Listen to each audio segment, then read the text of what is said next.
Bienvenidos al Seminario del Lenguaje de la Música. Le llamamos a este seminario el lenguaje de la música porque queremos que entiendan que la música sí es un lenguaje. Cuenta con todos los elementos de un lenguaje. Tiene su gramática, sintaxis, tiene comunicación y tiene significado. Ahora, el significado es abstracto, no concreto, por eso es que algunos se confunden en este punto. Pero sí es un lenguaje. Y en estas sesiones les vamos a mostrar que la Escritura enseña esto, que hay lenguaje en la música. Incluso es una de las ilustraciones que usa la Biblia. Y además de los musicólogos, en el campo de la psicología de la música, y particularmente los que estudian la sociología de la música, reconocen el hecho, y todos están de acuerdo, en que la música es un lenguaje. Y si podemos entender el lenguaje, podremos tener discernimiento en el campo de la música, porque nada puede conocerse de la verdad aparte del lenguaje.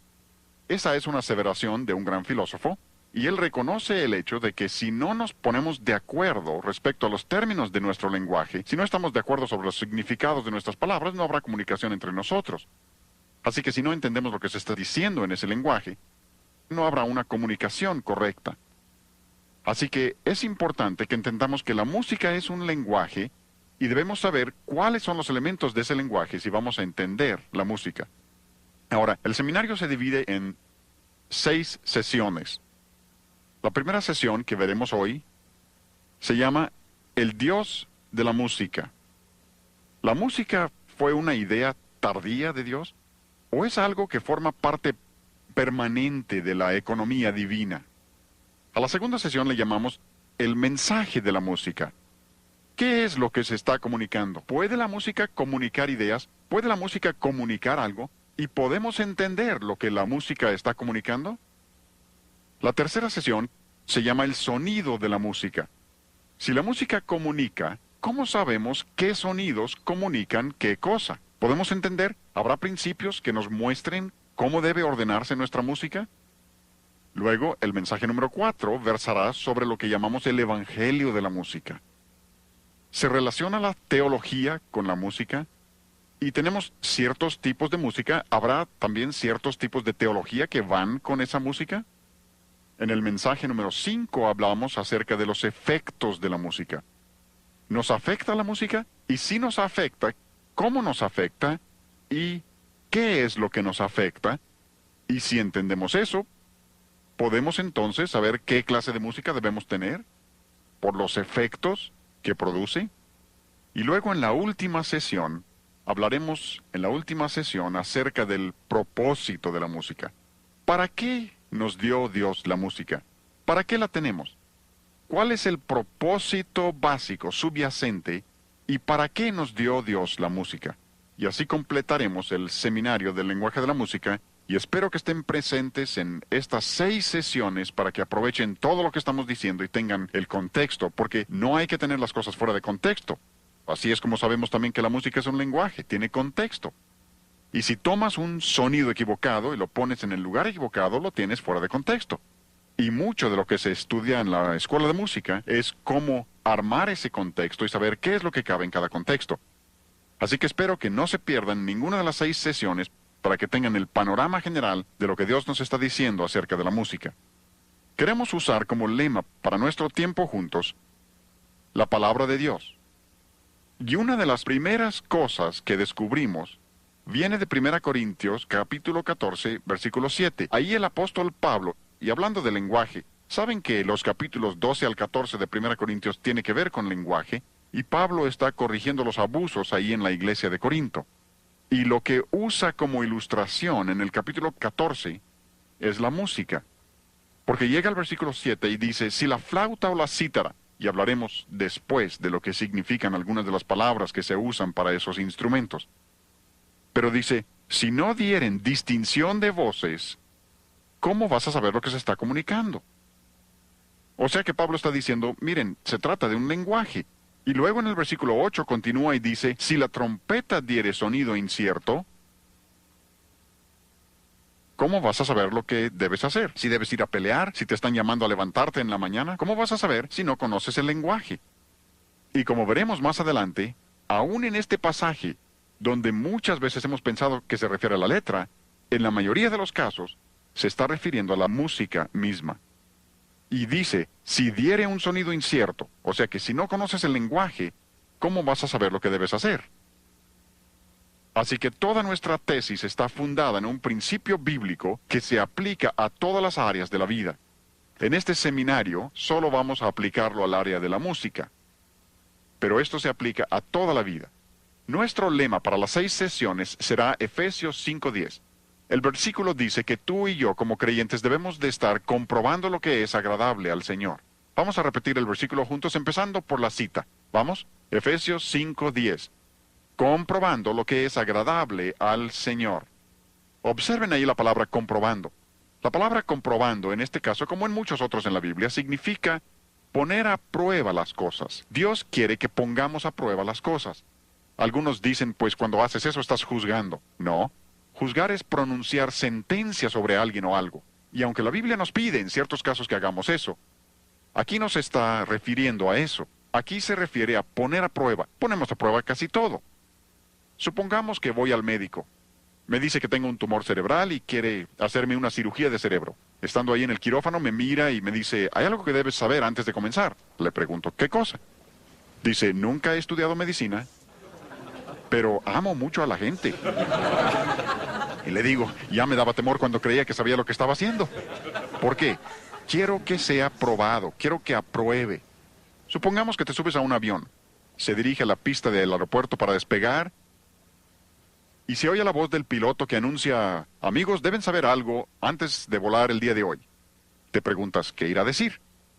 Y luego oyes que dice, nunca he tomado lecciones de vuelo, ni siquiera he volado antes. Dirás, déjenme bajar. ¿Por qué? Quieres que sea probado, quieres que sepa. ¿Supieron del piloto que llamó a la torre de control? Preguntó, ¿qué hora es? Le contestaron, ¿qué línea es? Dice el piloto, ¿qué importa qué línea es? Solo quiero saber la hora. El controlador le dice, si es American, son las 3 de la tarde. Si es mexicana, son las 15 horas. Si es la línea Patito, la manecilla corta está en el 3 y la larga está en el 12. Veo que algunos de ustedes han volado en esa línea. Tienen sus problemas, ¿no? Pero de nuevo, es que queremos que sean probados. Y esto es lo que dice Dios que tú y yo debemos hacer. Dios dice que nosotros como hijos de Él debemos comprobar lo que es agradable. ¿A quién? A ver, ¿a quién? Al Señor. No es lo que me guste a mí o lo que te guste a ti o a otro. ¿Han observado que todos son expertos en el campo de la música? ¿Se han fijado? No sabrán leer nota, no sabrán cantar, no conocen técnicas correctas, pero yo sé lo que me gusta. ¿Han oído eso, no? Díganme, ¿el hecho de que te guste lo hace bueno? Tienen miedo de contestar, ¿no? No, hay muchas cosas que me gustan, pero las rechazo porque sé que son malas. El asunto no es si me gustan o no. Otros dicen, pues a mí no me gusta. Déjenme hacerles otra pregunta. ¿El hecho de que no te guste lo hace malo? No. Y de nuevo, algunos dicen, pues es que tú te opones a la música rock porque no te gusta. Eso no tiene nada que ver. No me hubiera querido levantar esta mañana. No me gusta levantarme por la mañana, pero me levanté no porque me gustara o no me gustara, sino porque sabía que era lo correcto. Otros dicen, pues para mí es de tanta bendición. Y piensan que con eso ya te acorralaron. No, a mí me han dicho algunos que les ha sido de bendición Jesucristo superestrella. ¿Eso significa que superestrella sea bueno? No, ahora yo dudo de su bendición. Pero me refiero a que aun cuando hayan recibido bendición, de alguna manera, accidentalmente a pesar de ello, eso no significa que la obra misma sea buena. Algunos dicen, bueno, es que tú eres viejo y yo soy joven. Es que a ti te gusta la música de viejos porque estás tan viejo. Y no soy tan viejo como aparento, se le he pasado enfermo. Soy maduro para mi edad. El pelo canoso es muy engañoso. Otros dicen, yo soy del rancho, así que me gustan las rancheras. Tú eres de la ciudad, así que te gusta la música de la ciudad. No, el asunto no es si es música ranchera de la ciudad, o de ancianos, o de jóvenes. El asunto es, ¿esa música es agradable al Señor? Y me preguntarás, ¿será posible saberlo? Claro que sí. Alguien ha contado más de 500 referencias específicas a la música en la Biblia. Supongo que la cifra depende de cómo cuentes. Para algunos, si un versículo menciona 5 instrumentos diferentes, lo cuentan como 5 referencias diferentes. Por eso, la amplia variación en el número de versículos. Pero yo estimaría, y he visto varias cifras que considero muy confiables que dicen que hay por lo menos 500 menciones específicas de música en la Biblia. Eso significa que si queremos saber qué clase de música debemos tener, podemos saberlo. El problema es que la mayoría nunca se han molestado en averiguar lo que Dios dice. No solo en cuanto a la música, sino en otras áreas. En el programa de maestría que enseño en la Universidad Cristiana de Pensacola, yo exijo que todo estudiante, antes de terminar su maestría en música sagrada, debe leer toda la Biblia y anotar cada referencia a la música en la Biblia. Y esa es nuestra autoridad. Si tu predicador predicara algo y tú le preguntaras, ¿dónde dice la Biblia eso? Y te contestara, pues yo nunca he estudiado la Biblia, dirás, oye, espera, hay que investigarlo. Incluso por medio de la música majestuosa hemos publicado una concordancia bíblica de la música que enumera toda referencia a la música en la Biblia, de modo que uno puede tomar eso y revisar en toda la Biblia todas las referencias a la música en la Escritura. Porque si existen 500 referencias, esas son más que las referencias al infierno, más que al cielo, más que a la gracia. Si es así de importante para Dios, nos conviene a ti y a mí descubrir lo que Dios dice, ¿no? Pero como la gente no ha tomado el tiempo para hacer eso, se han desviado por toda clase de filosofías. Como no han comprobado lo que es agradable al Señor, han aceptado toda clase de cosas diferentes. Seguro que han oído a quienes dicen, la música es amoral. A veces también usan el término no moral. A veces dicen que es neutral. Todos esos términos significan básicamente lo mismo. Amoral, no moral o neutral, como lo expresen. Cuando la gente dice eso y toda revista cristiana en los últimos años han publicado por lo menos un artículo, algunos varios artículos, diciendo que la música es amoral. Y cuando dicen eso hay varias cosas implícitas. Número uno, están diciendo que no existe la música buena y la música mala. Eso quieren decir que no hay principios. Cualquiera que ha estudiado música sabe que eso no es cierto. Yo asistí a la escuela de música Eastman, hice todos mis estudios de posgrado en la escuela de música Eastman. Yo no tuve un solo maestro en la escuela de música Eastman, y eran hombres inconversos, hasta donde yo sé, les testifiqué a varios y ninguno aceptó al Señor. Pero no tuve un solo maestro que creyera que la música era amoral. Esta es una idea totalmente nueva. Ninguna generación, si te remontas a la historia, ninguna generación jamás ha creído que la música fuera amoral hasta la nuestra. Y creo que la razón básica es MCC. Hablaremos mucho de MCC durante el seminario. Música cristiana contemporánea. Y como esta gente quiere usar toda clase de diferentes estilos y dicen que lo único que importa es la letra, lo que están diciendo es que la música es amoral, es neutral, no moral. Incluso tuve maestros en la escuela de música Eastman. Wayne Barlow era uno de mis maestros de composición, y ese hombre hasta escribió libros para aclarar esto. Howard Henson, quien era director de la escuela de música Eastman durante casi 50 años, un músico singular de renombre internacional, compuso óperas, sinfonías y en uno de sus mejores libros dijo, la música puede ser filosófica u orgiástica, o sea que te puede elevar intelectualmente, filosóficamente, o puede ser sensual. Incluso usa el término orgiástica. Dijo, tiene fuerza para mal, lo mismo que para el bien. Él entendía que la música puede ser buena o mala según se componga y según se ejecute, y esto es lo que todos han creído a través de los siglos. Solo nuestra generación no lo acepta. Y esto nos conduce a un enigma, un rompecabezas. Pero la historia lo corrobora. Conforme el hombre se vuelve más intelectual, más culto en la sociedad, más desarrollado industrialmente, ¿qué ha sucedido con su moralidad? Siempre se deteriora. Pueden verlo en Roma. Roma no cayó por ser una cultura tan maravillosa, cayó porque perdieron el rumbo moralmente.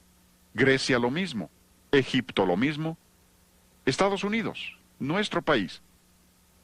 En la medida que hemos desarrollado increíblemente las comunicaciones, computadoras, toda clase de tecnología, ¿qué ha sucedido con nuestra moralidad? Tenemos computadoras que nos permiten llevar una Biblia en el bolsillo.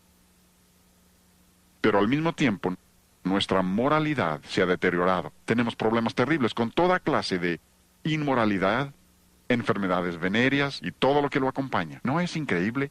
Pueden ver cómo sucede esto. Y resulta que la razón de ello es que creen que puedes educar a una persona para hacerla más moral. No funciona de esta manera.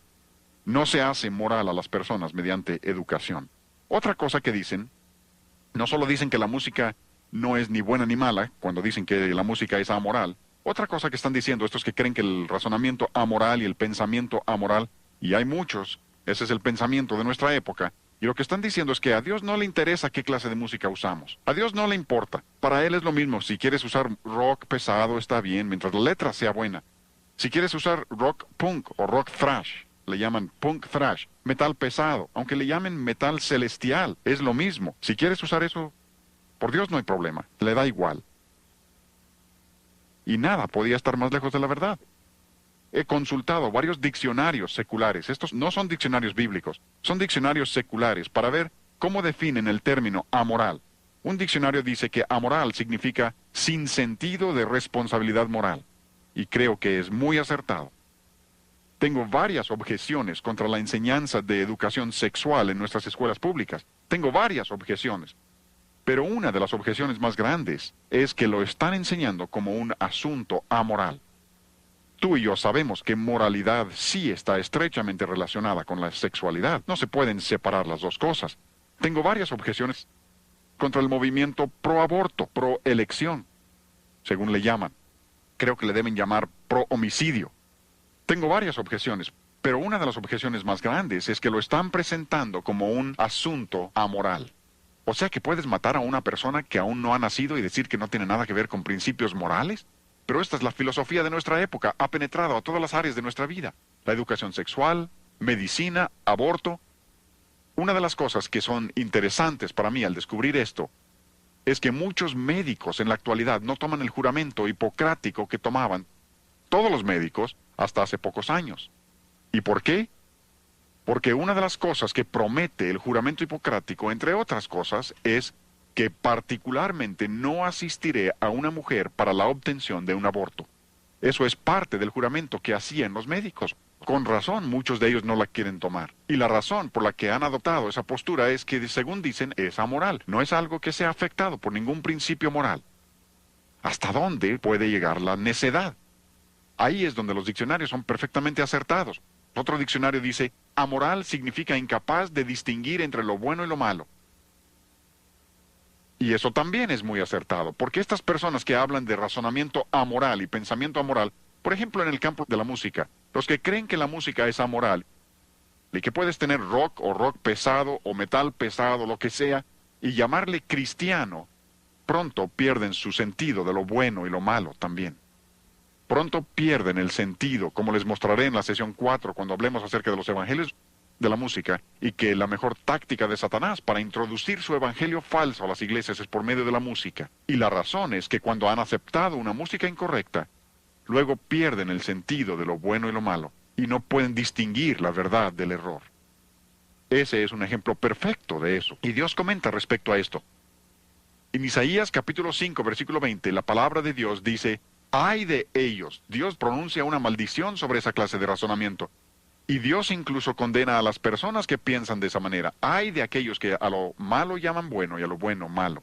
Y luego continúa el versículo y habla de que no pueden distinguir entre lo dulce y lo amargo, y pierden incluso la capacidad para distinguir entre luz y tinieblas, dice Dios. ¿Por qué? Porque han aceptado la idea de que no hay bueno y malo, y han perdido su sentido de responsabilidad moral y de bueno y malo. Este es un libro muy interesante, se llama La clausura de la mente americana, por un hombre que se llama Alan Bloom. Ahora, él es maestro de pensamiento social en la Universidad de Chicago, una excelente escuela cristiana. Saben que no es así. Es una de las escuelas más liberales en el país. Ahora, quiero que entiendan el trasfondo de este hombre. Es maestro de pensamiento social en la Universidad de Chicago.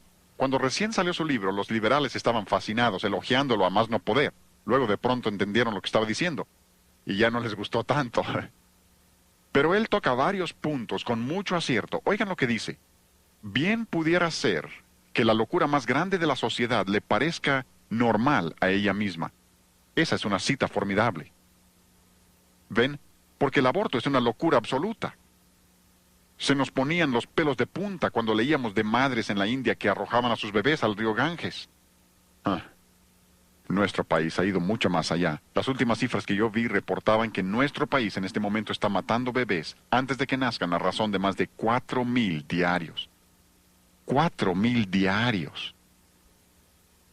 Una locura absoluta. Pero si te opones, te meten a la cárcel. Te tachan a ti de loco. Homosexualidad es una locura, un disparate, pero ha llegado a ser aceptado ahora. Recientemente en la ciudad de Nueva York desfilaron más de 500,000 personas promoviendo la homosexualidad, promoviendo esas inclinaciones. ¿Ven? Bien pudiera ser, dice, que la locura más grande de la sociedad le parezca normal a ella misma. Y parte del problema es que nuestros juzgados ahora operan sobre las opiniones de la sociedad, no sobre la ley misma. Están decidiendo sobre la base de lo que es normal y aceptado entre la sociedad y la cultura. Y esa no es ninguna base. Observen además aquí, particularmente los padres, ustedes necesitan tomar nota de esto. Dice, la televisión en comparación con la música, ahora, no está menospreciando los efectos de la televisión. Reconoce los efectos tremendos que puede tener la televisión, pero dice, si lo comparas con la música, juega un papel comparativamente pequeño en la formación del carácter y los gustos. Recuerden que este es un maestro de pensamiento social en la Universidad de Chicago, no es un predicador. Y no está menospreciando la televisión, pero dice que si comparas eso con la música, ¿quieres desarrollar el carácter y los gustos de los jóvenes en el sentido correcto? Dice, no se preocupen únicamente por la televisión, fíjense en la música que están escuchando, porque tendrá un efecto aún mayor. Y luego habla muy específicamente, y no voy a ser tan específico en estos seminarios, pero su libro dice con mucha claridad, la música rock apela a un solo factor, la apelación barbárica al deseo sexual. Él abiertamente reconoce, como casi todos en el campo del rock secular, que su música es la música de la sensualidad, solo que ellos no le ven nada de malo a eso, pero nosotros como cristianos sí debemos verlo. Luego continúa y dice, los jóvenes saben esto perfectamente aun cuando sus padres no. O sea que la juventud entiende lo que está sucediendo aun cuando los padres frecuentemente son engañados. Me gusta este libro, me gusta su título, se llama Matándonos de deleites. Neil Postman es maestro de artes y ciencias de la comunicación en la Universidad de Nueva York. Y repito, que quiero que vean su trasfondo, ¿sí? Pienso que pudiera tener un trasfondo cristiano, pero no da evidencias de que entienda principios cristianos, aun cuando creo que tiene un trasfondo cristiano. Pero él dice cosas muy interesantes en su libro, lo citaremos en varias ocasiones durante este seminario. Dice, sostener que la tecnología, o la música en este caso, es neutral, no moral, amoral, es una ridiculez pura y simple. No podría haberlo dicho mejor yo mismo. Lo que está diciendo es que el medio, como dice Marcia McGruin, el medio es el mensaje. Está diciendo que no se puede separar el medio del mensaje. Y lo demostraremos eso en varias de las sesiones para comprobar que eso es cierto. No se pueden separar las dos cosas. La manera de decir algo determina en gran medida lo que significa. Y él dice, no se puede separar la tecnología, y aquí está hablando de la televisión en particular, y ese es el ejemplo que usan la mayoría de los de la música cristiana contemporánea. Usan la televisión como ilustración para decir que lo que importa es únicamente la letra. Pero aún este hombre reconoce que la televisión, que es un objeto neutral, no es un objeto viviente, como lo es la música. Pero dice que aún la televisión no se puede considerar neutral o no moral. Lo interesante, y esto es algo que sé que la Biblia lo dice, y sé que es absolutamente cierto, pero me cuesta trabajo aceptarlo. ¿Tienes cosas así? Sabes que son ciertas, y la Biblia lo dice, pero es difícil. Cuando Jesús dijo en Lucas 16 que los hijos de este siglo son más sagaces que los hijos de la luz, yo digo, no debe ser así. Los cristianos que tenemos la palabra de Dios, tenemos al Espíritu Santo para guiarnos, debemos entender mucho más que el mundo, ¿no? Pero con frecuencia vemos que el mundo entiende cosas que aún algunos cristianos se niegan a aceptar. Por eso citamos a tantos de estas personas en el seminario para demostrar que aún el mundo acepta estas cosas y las entiende. Este es un libro muy interesante por un inglés que se llama David Tame. De nuevo, creo que este hombre entiende principios cristianos, pero es un escritor secular. Ha escrito un libro que se llama El poder secreto de la música. Menciono este libro porque particularmente tantas personas me preguntan, ¿usted se opone a la música rock? ¿Se opone a alguno de los compositores y su estilo de vida? ¿Y qué de Beethoven? Y Mozart, y Haydn, y estos hombres. Muchos de ellos no eran cristianos y no vivieron como debían y aceptas la música de ellos. ¿Por qué? David Tame da la mejor respuesta que yo he visto. En su libro, él analiza todo el trasfondo, pero dice, el concepto de que la música afecta el carácter fue la gran fuerza que inspiró la vida de los grandes compositores. Y es que todos los compositores del pasado, aun cuando no hayan sido todo lo que debían ser en su vida personal, buscaban elevar a las personas y ayudarles con su música. Es por eso que pasaron años estudiando el arte de la música. Beethoven era maestro de su arte. Tenemos incluso algunos de los ejercicios de las composiciones de Haydn y se ve su desarrollo como músico. Pasó años de su vida desarrollando el arte porque consideraba que podía afectar el carácter y ayudar a la gente y elevarla. Esa es la filosofía que viene de los griegos y se llama la doctrina del ethos, que la música sí afecta el carácter. Pero muchos de los grandes compositores, todos los grandes músicos del pasado, siempre han creído que podían ayudar a las personas. Es como un médico, vas al médico y te dice que tienes apendicitis, quiere quitarte tu apéndice. Le preguntas, doctor, ¿es usted cristiano? Dice, no, entonces no me dejo operar. Eso sería una locura. Ahora, yo prefiero al médico cristiano si es posible, pero no siempre es posible encontrar uno. Pero si es fiel al juramento hipocrático, hará lo mejor que puede hacer por mí. Y de todas maneras, solo Dios puede sanarme. Confiaré en él en el campo de la medicina. Posiblemente sea mal hablado, fumador, toda clase de cosas. Y no confío en él en esas áreas, pero sí confío en el área de la medicina. Pueden confiar en Beethoven, Haydn, Mozart, en el campo de la música porque son expertos e intentan elevar a las personas. A veces incluso le llaman una experiencia espiritual. No entienden lo que es una verdadera experiencia espiritual. Cuando yo tocaba con orquestas sinfónicas hace años, tocábamos, por ejemplo, la novena sinfonía de Beethoven, y algunos de los músicos decían, ¡qué maravillosa experiencia espiritual! Yo siempre diría, no, era elevador, pero no espiritual, porque la espiritualidad únicamente viene por Jesucristo y su palabra, no viene por medio de la música. Pero todos los compositores del pasado han reconocido el enorme poder de la música. Continúa y cita a Aristóteles. Si uno escucha música mala, tiende a ser una persona mala. Si escucha música buena, tiende a ser una persona buena. ¿Ven? A través de los siglos los hombres han pensado así. Aristóteles creía esto, Pitágoras lo creía. Podríamos enumerar un sinfín de hombres del pasado que entienden que la música sí afecta el carácter. De nuevo, lo que estamos diciendo, y queremos repetirlo juntos, es Efesios 5:10, comprobando lo que es agradable al Señor. Ahora, si vamos a hacer eso, tenemos que ir a la Escritura. Así que vamos a 3 versículos que quiero que escriban, porque quiero que recuerden estos. Estos son de enorme importancia. Esto será fundamental para todo lo demás que digamos en el seminario. Y si entienden lo que estamos diciendo aquí, habrán adelantado mucho en el desarrollo del discernimiento en el área de la música. Quiero darles 3 versículos que nos enseñan 3 cosas acerca de Dios, y los 3 versículos dicen básicamente lo mismo. Y como dijimos antes, siempre que Dios repite algo es con un propósito. A ti y a mí se nos acaban las palabras. Cuando alguien te pregunta, qué gusto verte, ¿cómo estás? Realmente no quieres que te cuente.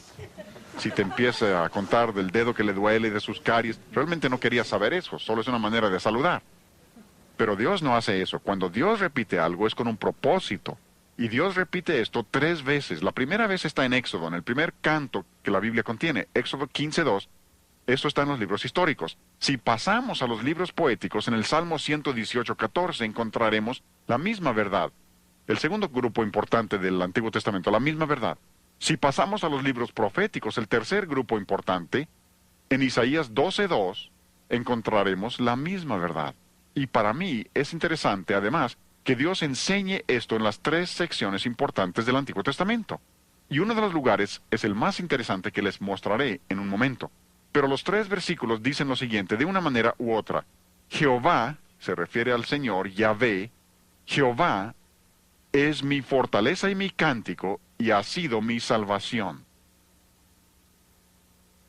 Estos versículos nos enseñan 3 cosas acerca de Dios. Primero, estos versículos dicen que Dios, el Señor, es nuestra fortaleza.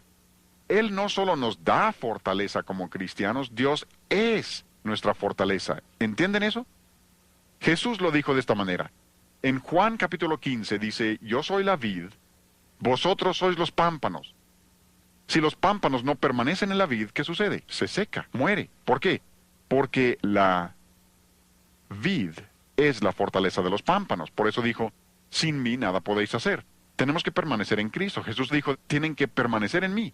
Mis palabras deben permanecer en ustedes. Es que la vid no solo provee fuerza para el pámpano, la vid literalmente es la fuerza del pámpano. ¿Me entienden? Dios es nuestra fortaleza. ¿Sí? Voy a pasar a lo tercero, regresaré a lo segundo en un momento. También dice, Él es nuestra salvación. Y creo que aquí cambia un poco la sintaxis. Porque de una manera muy singular, por medio de la encarnación, Jesucristo ha llegado a ser salvación para nosotros. La salvación no está en una iglesia, la salvación no está en un credo, la salvación no está en una religión. La salvación está en una persona. Si no tienes a la persona, no tienes salvación. Y la persona es Jesucristo. ¿Sí? ¿Me están entendiendo? Dios es nuestra fortaleza, Dios es nuestra salvación. Pero observen lo que dice entre esos dos, sin perder un solo paso. Dice, Jehová es mi fortaleza y mi cántico. Dios también es nuestro cántico. Yo sé que alguno dice, pues probablemente ese es un cántico de alabanza a Dios o un cántico que se refiere a Dios. No. La palabra que ahí se traduce cántico, como muchos términos que les mostraremos en este seminario, no se refiere a alabar a Dios con palabras, se refiere a la música misma. El término hebreo es simrat, que literalmente significa música instrumental. A eso se refiere. Dios es mi instrumento, y la palabra literalmente significa pulsar las cuerdas de un instrumento. Incluso ahí les doy la referencia de Strong. El número que pueden consultar de Strong es 2176. Y a propósito, esta palabra únicamente se usa en estas tres citas. No está en ninguna otra parte del Antiguo Testamento. Y creo que cuando Dios limita de esa manera el uso de la palabra, intenta darle un significado especial. Porque esa palabra viene de la palabra samar, que literalmente significa hacer sonar las cuerdas del instrumento, no con púa, sino con los dedos mismos. Amigos, lo que nos dice esto es que Dios es nuestra música. Así como Dios es nuestra fortaleza, así como Dios es nuestra salvación, Dios mismo también es nuestra música. La música es parte de la naturaleza de Dios. Dios mismo es musical. Me preguntarás, ¿realmente crees que Dios es musical? Claro que sí. Incluso la música es lo único que yo sepa. Si tú sabes de otras, me gustaría saberlo. Es lo único que yo sepa que estaba en el cielo antes de que Dios creara el mundo, que tenemos aquí en la tierra con nosotros y que tendremos en el cielo en el futuro. ¿Saben de alguna otra cosa? Yo no. A mí me gusta predicar. Predico a la menor provocación y hasta provoco.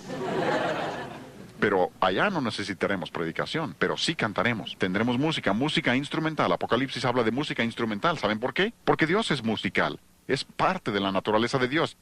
Y algunos dicen, incluso he leído algunos libros cristianos que dicen, Dios hizo la música para el hombre.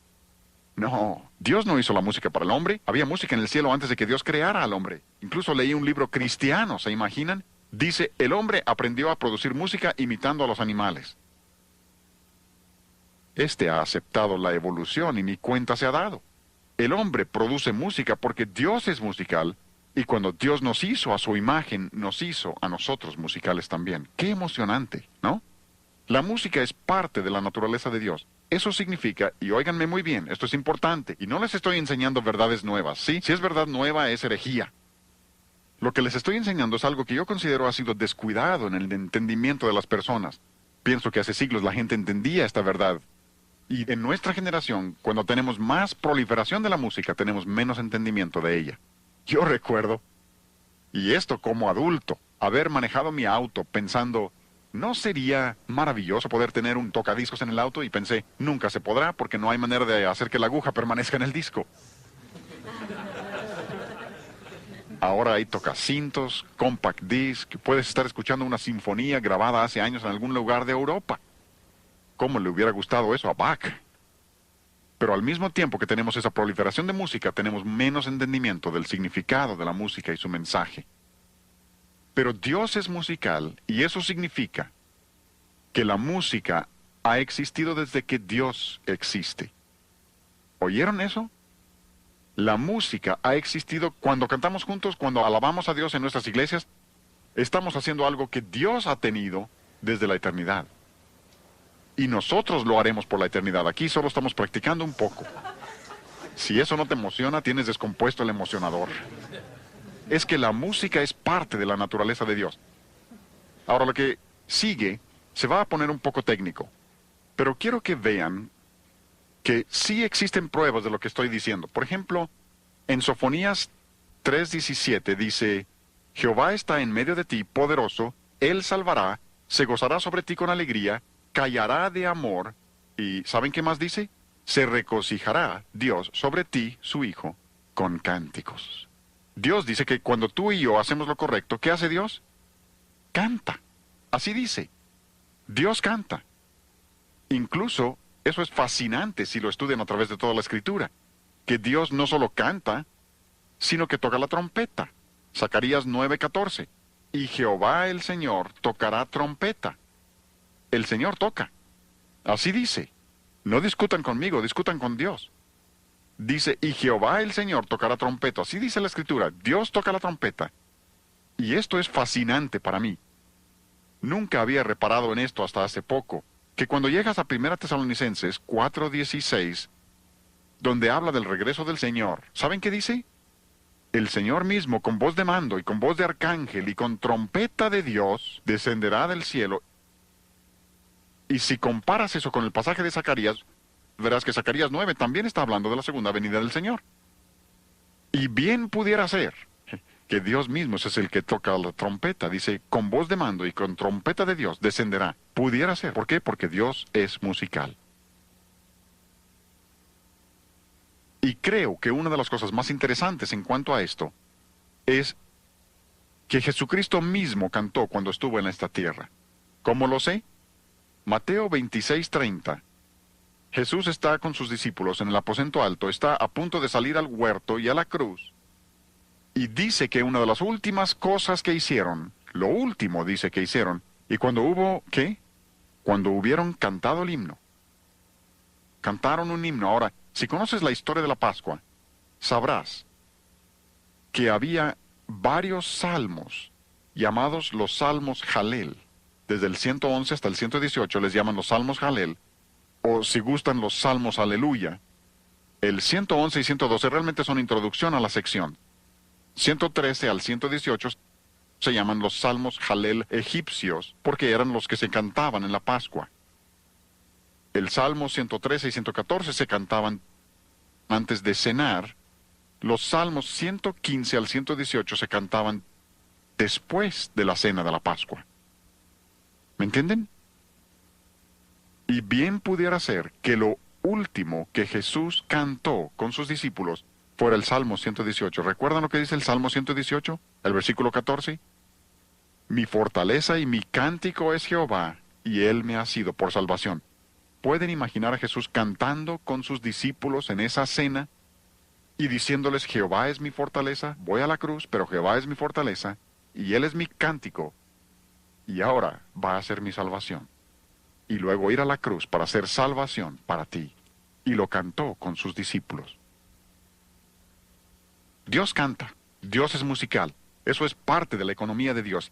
Y ahora viene la parte técnica. Llegamos a la serie de sobretonos. Ahora, la serie de sobretonos es muy interesante. Y voy a pasar acá al piano para mostrarles esto. Me llevo esto. Y aquí en el piano les mostraré esto, porque tienen en la serie de sobretonos, y esto ha sido reconocido desde hace muchos años, tienen varias notas. Lo que estoy tocando en este momento se llama do bajo. No es el do más bajo del piano, pero se llama do bajo. Al sonar esa nota, hay otras notas que están sonando junto con ella. Por ejemplo, al tocar ese do bajo, hay una nota que está exactamente a una octava por arriba de la primera. Una octava es donde las notas están en una relación de 8 notas. 1, 2, 3, 4, 5, 6, 7, 8. 1, 8. Esa es una octava. Así que esas dos notas están a una octava de distancia. Por eso dos notas a una octava de una de la otra, sean graves o agudas, donde estén, si están a una octava, la relación de sus frecuencias siempre es de 2 a 1. Ampliaré eso en un momento. Siempre es de 2 a 1. ¿Por qué? Porque el número 2 de la serie, número 1 es el fundamental, número 2 siempre es una octava. Pero si seguimos ascendiendo a través de la serie, le llaman parciales o armónicas, seguimos ascendiendo, número 3 es una quinta arriba de la segunda nota. 1, 2, 3, 4, 5, 1, 5. Por eso dos notas a una quinta de distancia, la relación de sus frecuencias siempre es de 3 a 2, porque esa es la tercera nota de la serie. Si seguimos ascendiendo a través de la serie hasta el número 6, 4, 5, 6, llegamos a un acorde mayor. Por eso tanta de nuestra música se desarrolla sobre mayores. Nada tiene de malo el menor, pero así se presentan las notas en la serie armónica. Y en un momento les explicaremos más de esto para mostrarles cómo todo retorna a esta serie armónica. Pero lo que quiero mostrarles ahora es que todas esas notas, desde 2 hasta 6, y observen que lo que les he anotado las frecuencias, el do bajo tiene 66 vibraciones, el siguiente 132, exactamente el doble. El cuarto, que está exactamente a una octava arriba del 2, tiene 264. Y si observan, todos esos números son múltiplos de 11. Y hay exactamente 66 vibraciones entre el primero y el siguiente. Pueden seguir eso hasta arriba. Hay una razón para eso. Tiene su diseño. No es casualidad. ¿Sí? Hay razones absolutas para lo que Dios hace. Y lo que les estoy mostrando no es algo que el hombre haya inventado. Lo que les estoy mostrando era conocido por Pitágoras antes de Cristo. Es la manera como Dios ha diseñado el sonido. Pero, como les acabo de decir, todas esas notas están incluidas en ese do bajo, y les quiero demostrar eso. Si oprimo la tecla del do bajo, voy a oprimir también el número 2, porque este piano no está bien afinado. Oprimo el segundo, pero no los he hecho sonar. Lo único que he hecho es quitar la sordina de la cuerda para que la nota ahora pueda vibrar libremente. Luego paso al centro del piano, número 4 es el do central, y voy a tocar esa triada, 4, 5 y 6, y luego los voy a soltar, y deben oír las 3 notas en una sola cuerda. Oigan. ¿Lo oyen? Ahí que se oye muy claro. Suelto las teclas, se apagan. Eso significa que todas esas notas están en esa sola cuerda. Ahí están todas. Ahora, lo fascinante, y esta es la ilustración que quiero darles, lo fascinante es que si toco do central, el sol y el mi están presentes, pero el do se sostiene solo. Si toco mi, la nota central, las dos notas extremas, sol y do, están presentes, pero el mi se sostiene solo. Si toco sol, la nota superior, el do y el mi están presentes, pero el sol se sostiene solo. Tengo literalmente 3 en 1. Es la mejor ilustración de la Trinidad, de la deidad, que yo conozco. Como maestro de la Biblia siempre he tenido que decir que no hay una ilustración perfecta de la Trinidad. Les acabo de mostrar una ilustración fabulosa y la analogía se sostiene. ¿Saben por qué? Porque Dios es musical y aún en la forma en que Dios ha hecho el sonido musical, nos ha dado una ilustración de sí mismo. Como dice Romanos capítulo 1, conocemos su eterno poder y deidad por medio de las cosas hechas. Y la música ilustra perfectamente la Trinidad de la deidad. Porque Dios es musical y nos ha dado esto para comunicarnos cuánto le interesa a Él la música. Este es un músico bien conocido. Falleció recientemente Leonard Bernstein. Fue conductor de la Orquesta Filarmónica de Nueva York. Un genio. No fue todo lo que debía ser en su vida personal, pero era un genio musical y un verdadero erudito. Este hombre dio algunas conferencias en Harvard hace varios años, las conferencias Norton. Un estudio fascinante, un estudio iluminador sobre la música. Y en ellas este hombre dijo que toda música tiene un origen común. ¿Saben cuál es ese origen común? La serie de sobretonos. Así lo dijo. Y se refiere a toda clase de música. Se refiere a la música oriental, música africana, de donde sea, suajili. Todo tiene un origen común. Ahora, este hombre era judío, no tenía ni una pizca de cristiano, pero reconoce que hay un origen común y dice que ese origen común es la serie armónica. Y amplía ese comentario y habla de gramática que surge de las mismas fuentes monogenéticas. Observen esa palabra monogenética. Cuando habla de monogénesis se refiere a que todo procede de una sola fuente. Él no reconoce la fuente, pero reconoce que debe haber habido una sola fuente de la que procede toda música, y observen cómo le llama. Dice que sus variadas lenguas surgieron de un origen común. Y continúa y dice que estas lenguas, observen cómo relaciona esto con lenguaje. Y todos los eruditos lo hacen, los que entienden la sociología y la psicología de la música, musicólogos, todos reconocen esto. Dicen, las lenguas son lenguajes de tonos. ¿Oyeron? Por eso le llamamos al seminario el lenguaje de la música. Estas lenguas son lenguajes de tonos surgidos de una estructura universal de tonos. Todos proceden de la misma fuente, por eso llamamos a la música el idioma universal. La música es un idioma universal porque procede de una misma fuente. Y este hombre reconoce ese hecho y continúa y desarrolla esta idea diciendo que todo se puede identificar con la escala pentatónica.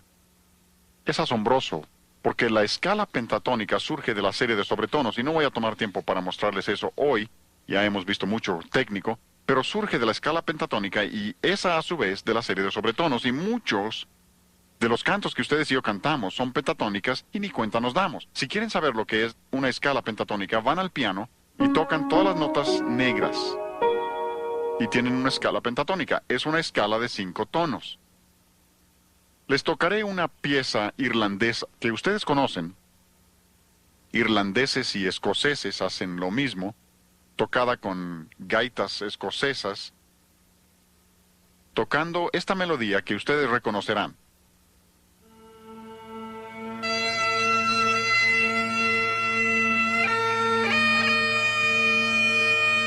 ¿Ya lo reconocieron?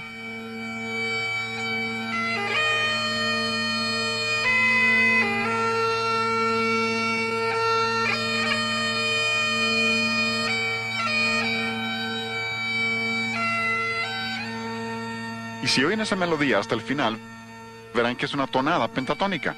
Usa solo 5 notas y las repite vez tras vez. Pasemos de Escocia a África Central y lo que les voy a tocar es un africano nativo en la volta superior tocando un instrumento extraño que les parecerá saxofón, pero no lo es. Pero eso parece. Oigan el sonido.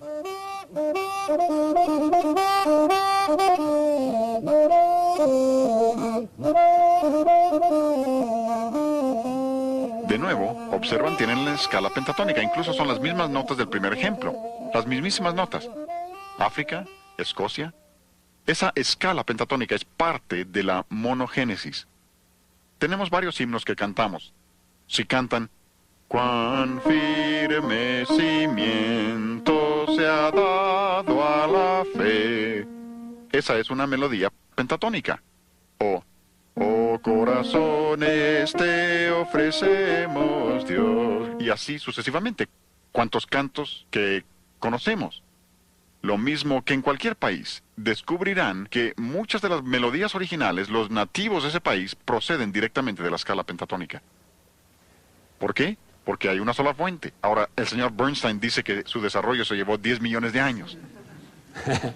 Es asombroso. Eruditos que son y pierden el camino cuando aceptan la evolución. Nosotros sabemos que es porque Dios es la fuente, y Dios es musical, y cuando nos hizo a su imagen, nos hizo musicales, y puso ese lenguaje musical en todas las personas. Este es un libro muy interesante, por una mujer que se llama Connie Fortunato. La señora Fortunato es experta en el campo de la música infantil y la manera en que la música afecta a los niños. Dice cosas muy interesantes en el libro. Por ejemplo, habla de la manera en que la música afecta a los bebés, aún antes de que nazcan. Pueden oír sonidos, aún antes de nacer. Por eso nos dicen que un bebé reconoce su propio idioma para cuando tiene 3 días de nacido. Ya conoce su propio idioma porque lo ha estado escuchando desde siempre. ¿Y se imaginan luego abortar un ser humano con ese conocimiento? Nos dicen que un bebé puede aprender a reconocer una sinfonía de Mozart y entenderlo para cuando tenga 6 meses de edad. Y dicen que escuchar una sinfonía de Mozart por su orden complejo, si vieras algunas de mis obras para orquesta, siempre digo que la mejor herramienta es el borrador. Borro más de lo que escribo. Pero Mozart no. Mozart era tan genial que lo componía todo en su mente y luego anotaba lo que tenía concebido. No hay borraduras en su obra.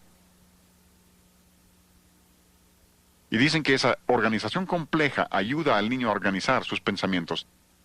Y Connie Fortunato continúa y habla del desarrollo de los niños, como la música les ayuda en su desarrollo psicomotriz, su coordinación, comprensión, habilidades físicas. Pero dice que también les ayuda en su desarrollo afectivo, emocional. Para un desarrollo emocional correcto. Por eso una música mala te lleva emocionalmente en una dirección equivocada. Pero continúa y dice, tercero, también les ayuda en su desarrollo intelectual. Hablen con el director de banda en la escuela que ustedes gusten y les dirá que los niños más inteligentes de la escuela están en su banda.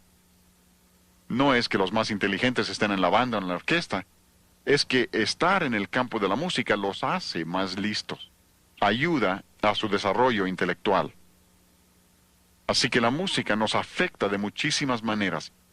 Y si la música nos afecta de esa manera, y la música es tan importante y debemos entender lo importante que es, entonces la música reflejará una filosofía. Toda música refleja una filosofía. Pasas por una cantina y están tocando cierta clase de música allí, ¿no? Esa música refleja la filosofía de ese lugar, por eso esa clase de música no cabe en la vida de un cristiano. Pasen por un club nocturno y oirán cierta clase de música allí, ¿no? Esa música refleja su filosofía y lo que creen en ese club nocturno.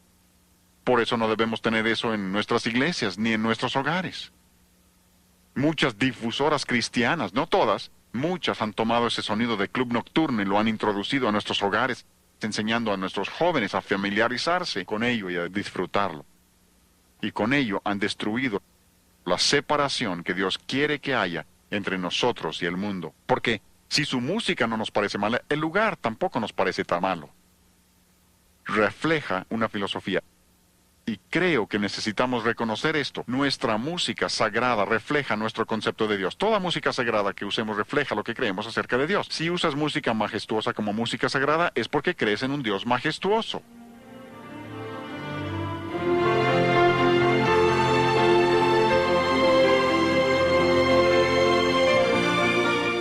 Ahí tenemos una orquesta de cuerdas tocando Santo, Santo, Santo. Observen la majestuosidad de la música porque está pintando un cuadro, si ustedes gustan, y mostrando que si creemos que Dios es majestuoso, nuestra música también debe ser majestuosa. Pero, si no crees eso y piensas, bueno, yo puedo tener música sentimental como mi música sagrada, probablemente es porque piensas que existe un Dios sentimental que todo perdona y que es un anciano allá arriba y que no importa lo que hagamos, siempre que nos arrepintamos, Él nos perdona.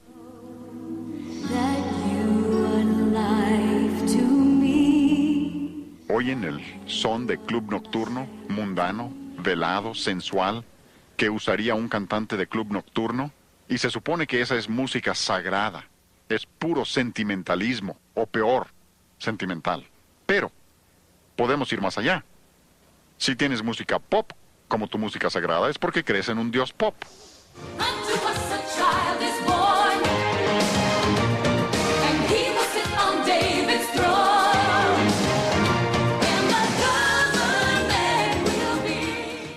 Se supone que esa es música sagrada, hablando de sentarse en el trono y todo eso, pero ha convertido a Dios en un Dios pop. El estilo popular de la música, y hablaremos más de esto luego, el estilo popular revela lo que estas personas creen acerca de Dios, y no es un concepto nada bíblico. Creo que la mejor ilustración que les podría dar, para terminar esta sesión, la mejor ilustración sería la Biblia misma. ¿Se han puesto a pensar el milagro que es este libro? Dios pudo haber escrito el Evangelio en el cielo para que todos pudieran leerlo en su propio idioma, pero no lo hizo así. Pudo haber puesto un par de bocinas para que todos oyeran en su propio idioma, pero no lo hizo así tampoco. Dios en su soberanía quiso comunicarse con nosotros por medio de su palabra, y se limita a su palabra, en su soberanía. Pero al hacerlo, dotó a su palabra de casi todos sus atributos eternos. Aquí mismo dice, Santa Biblia. ¿Por qué? Porque Dios es santo y su palabra es santa. Creemos que la Biblia es eterna. ¿Por qué? Porque Dios es eterno. El salmista dijo, para siempre, oh Jehová, permanece tu palabra en los cielos. Dios nunca cambiará su palabra. Cualquier libro de texto que ya tiene 5 años es obsoleto. han cambiado su manera de pensar. Dios no, Él nunca lo cambiará. Aún en la eternidad, Dios no faltará a su palabra. Nosotros creemos que la Biblia no tiene errores, ¿no? Es infalible. ¿Por qué? Porque Dios es infalible. Si tú crees que la Biblia tiene errores es porque crees que Dios comete errores.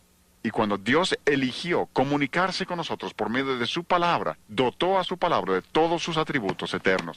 Y yo les estoy diciendo que si nosotros como cristianos reconocemos quién es Dios y lo que a Dios le interesa nuestra música, entonces buscaremos que nuestra música sea agradable al Señor, que sea lo que Él desea para que comunique nuestra manera de vivir, nuestro carácter y lo que creemos acerca de Dios y lo que Dios quiere que seamos.